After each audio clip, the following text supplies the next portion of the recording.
Hey guys, welcome back to the shop. Today we've got a 99 Jeep Cherokee here, and it belongs to a friend of mine. It's got a laundry list of issues going on with it.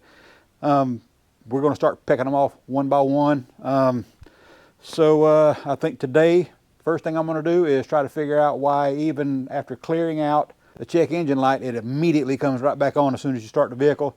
Figure that part out. It's got a rough idle issue. I've already done a tune-up on it, which was just plugs, wires, distributor cap, rotor button, and a coil. Did all that, and it does run better, but it didn't fix the weird, rough stumble at idle. And it's got this thing that every once in a while it'll just fall flat on its face.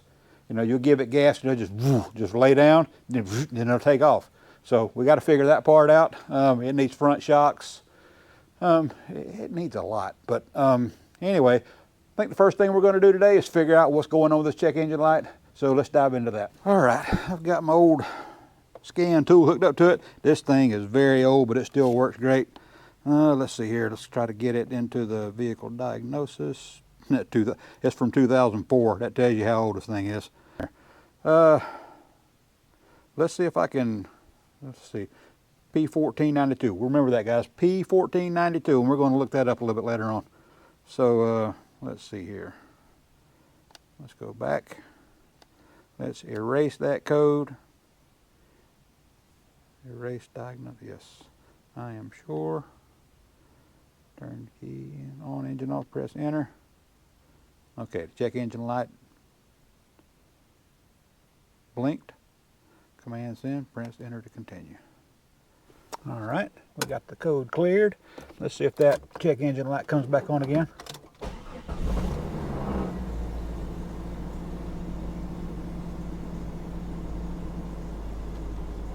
Yep, check engine light just stays on.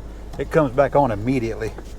Let me look, because it seemed like it was doing something wild a while ago, or the other day whenever I was driving it. Whenever I put it in gear,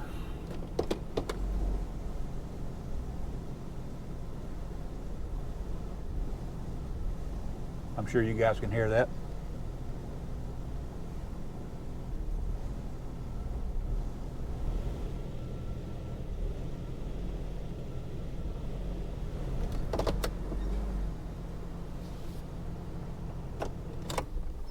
There we go.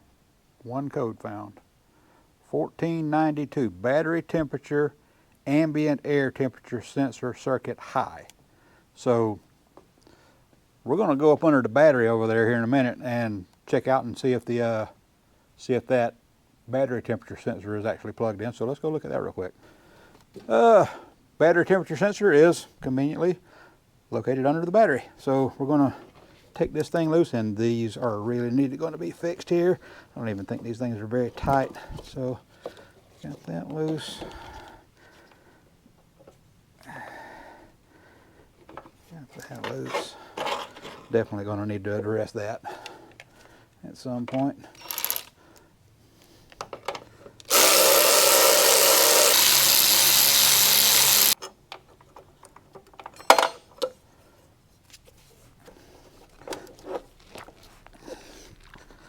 This is your battery temperature sensor right here.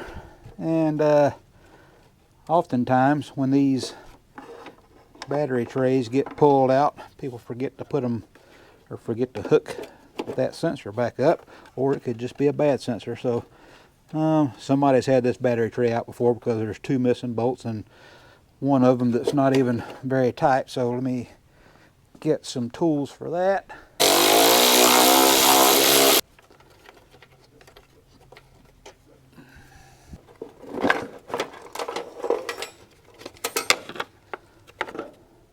Yep, the wires are just cut off.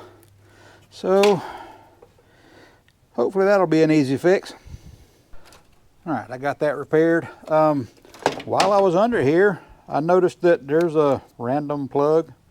I don't know what that goes to. That's just laying here, not hooked up to anything. And the vacuum canister looks like it's missing as well, because they just got it plugged off with a bolt. Let's get the battery tray put back in here. I want to take this connector and bring it out to the side here. I don't know what's going on with that. I'm gonna have to do some research on that. And let's go ahead and put this back in. Get this connected back on there. Plug that back in. Stick it back in its little home there. Ouch. And boy, this battery tray is in bad shape.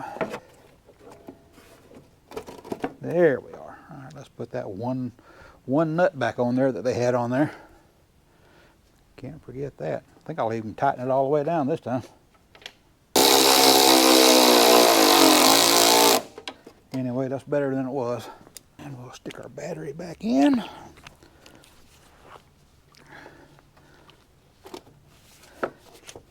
And we will address these battery connectors in the future.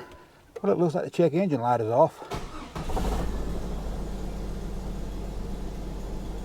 All right, cool. We got one thing taken care of. So it's on to the next 400 or 500 things to do. All right, guys, sometimes it is just that easy. I mean, it's just simple fix. So I hope you guys will stay tuned next time, because we got a lot of stuff to fix on this Jeep. And I encourage anybody out there to just get in there and get your hands dirty. You've got a lot better scan tools available to you these days than what I've got. So, I mean, if I can do it, I know you guys can do it. So thanks for watching, and we'll see you next time.